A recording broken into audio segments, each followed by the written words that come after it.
ओम शांति।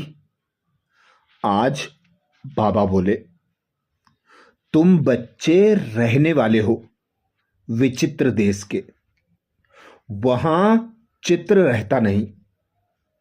पहले पहले यह पक्का करना है, हम तो आत्मा हैं। इसलिए बाप कहते हैं, बच्चे देही अभिमानी बनो, अपने को आत्मा निश्चय करो। तुम निर्वाण देश से आए हो, वह तुम्हारा अविनाशी घर है। अभी तुम बच्चों को ईश्वरीय श्रीमत मिलती है। श्रीमत पर तुम राज्य लेते हो। इतनी तुम्हारे में ताकत रहती है जो वहां लश्कर आदि होता नहीं। डर की कोई बात नहीं। इन लक्ष्मी नारायण का राज्य था, अद्वैत राज्य था। दो थे नहीं जो ताली बजे, उसको कहा ही जाता है अद्वैत राज। तुम बच्चों को बाप अभी देवता बनाते हैं, फिर द्वैत से दैत्य बन जाते हो रावण द्वारा। अभी तुम बच्चे जानते हो, हम भारतवासी सारे विश्व के मालिक थे। तुमको विश्व का राज्य सिर्फ याद बल से मिलता है। अब फिर मिल रहा है, कल्प कल्प मिलता है, सिर्फ याद के बल से। बाबा कहते पढ़ाई में भी बल है। जैसे बैरिस्टर बनते हैं तो बल मिलता है ना, वह है पाई पैसे का बल। तुमको योग बल से विश्व पर राज्य मिलता है। सर्वशक्तिमान बाप से बल मिलता है। तुम कहते हो, बाबा हम कल्प कल्प आपसे सतयुग का स्वराज्य लेते हैं, फिर गवाते हैं और फिर लेते हैं। बाबा कहते तुमको पूरा ज्ञान मिलता है। अभी तुम श्रीमत पर श्रेष्ठ विश्व का राज्य लेते हो। विश्व भी श्रेष्ठ बन जाता है। यह रचता और रचना का ज्ञान तुमको अभी बाप के द्वारा ही मिलता है। आगे बाबा कहते, यह है तुम्हारी ईश्वरीय मिशन। तुम अभी पत्थर बुद्धि से पारस बुद्धि बनते हो। जो हमारे धर्म के होंगे वह आएंगे। एक ही घर में देवी देवता धर्म का फूल निकल आएगा, बाकी नहीं आएंगे। मेहनत लगती है ना। बाप सभी आत्माओं को पावन बनाकर सबको ले जाएंगे। इसलिए बाबा ने समझाया था, संगम के चित्र पर ले जाओ। इस तरफ है कलयुग, उस तरफ है सतयुग। सतयुग में है देवताएं, कलयुग में है असुर। इसको कहा जाता है पुरुषोत्तम संगम युग। बाप ही पुरुषोत्तम बनाते हैं। जो पढ़ेंगे वह सतयुग में आएंगे, बाकी सब मुक्ति धाम में चले जाएंगे, फिर अपने अपने समय पर आएंगे। यह गोले का चित्र बड़ा अच्छा है। बच्चों को सर्विस का शौक चाहिए।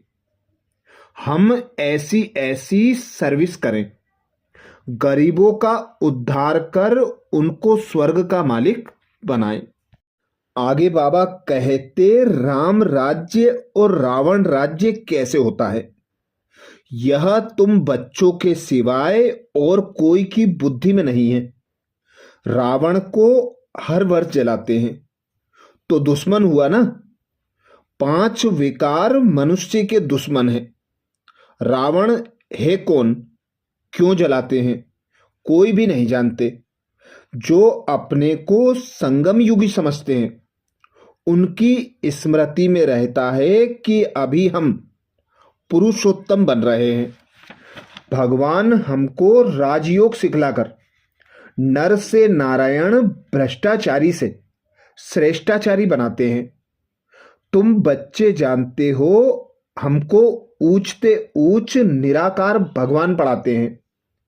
कितनी अतः खुशी होनी चाहिए। स्कूल में स्टूडेंट की बुद्धि में रहता है ना, हम स्टूडेंट हैं, वह तो हैं कॉमन टीचर पढ़ाने वाले।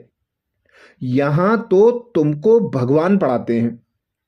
जब पढ़ाई से इतना ऊंच पद मिलता है तो कितना अच्छा पढ़ना चाहिए। है बहुत इजी, सिर्फ सवेरे आधा पौना घंटा पढ़ना है। सारा दिन धंधे आदि में याद भूल जाती है, इसलिए यहां सवेरे आकर याद में बैठते हैं। कहा जाता है बाबा को बहुत प्रेम से याद करो। बाबा, आप हमको पढ़ाने आए हैं। अभी हमको पता पड़ा है कि आप 5000 वर्ष बाद आकर पढ़ाते हैं। इसीलिए बाबा कहते हैं तुम जब बाप के पास आते हो तो कायदा है अपने लौकिक बाप का सर्टिफिकेट अर्थात चिट्ठी लेकर आओ। फिर मैनर्स भी देखने होते हैं। मैनर्स ठीक नहीं है तो वापस जाना पड़ेगा। खेल में भी ऐसा होता है। ठीक नहीं खेलते तो उनको कहेंगे बाहर जाओ। आबरू अर्थात इज्जत गवाते हो। अभी तुम बच्चे जानते हो हम युद्ध के मैदान में हैं। कल्प कल्प बाप आकर हमको माया पर जीत पहनाते हैं।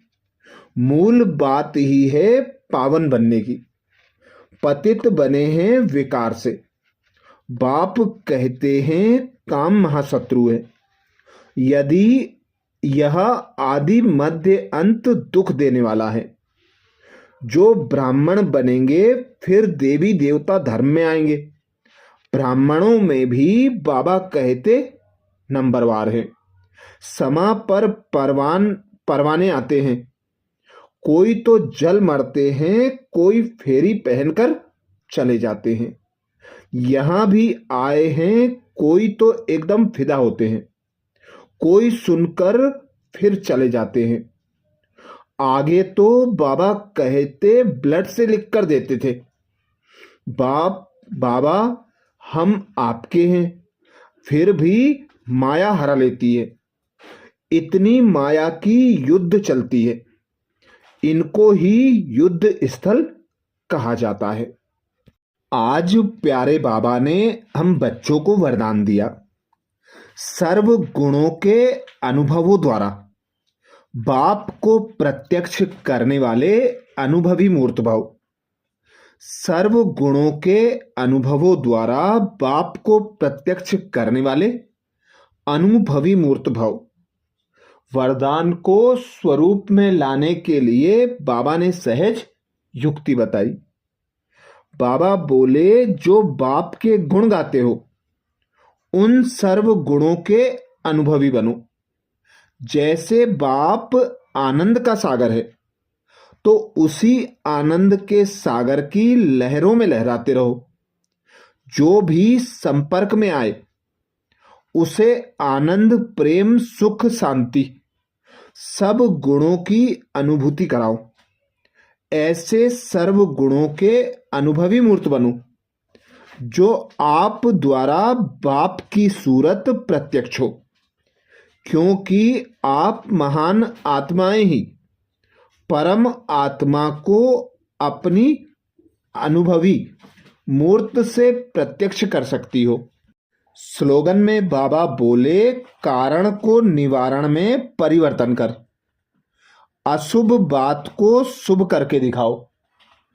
कारण को निवारण में परिवर्तन कर अशुभ बात को शुभ करके उठाओ। आज मधुबन घर से बाबा का इशारा आया। रूहानी रॉयल्टी और प्योरिटी की पर्सनैलिटी धारण करो, जिसके लिए बाबा ने इशारा किया। ब्राह्मणों की लाइफ जीवन का जियेदान पवित्रता है। आदि अनादि स्वरूप ही पवित्रता है। जब स्मृति आ गई कि मैं अनादि आदि पवित्र आत्मा हूं। स्मृति आना अर्थात पवित्रता की समर्थी आना। स्मृति स्वरूप समर्थ स्वरूप आत्माएं निजी पवित्र संस्कार वाली हैं। तो निजी संस्कारों को इमर्ज कर इस पवित्रता की पर्सनैलिटी को धारण करो। अच्छा, ओम शांति।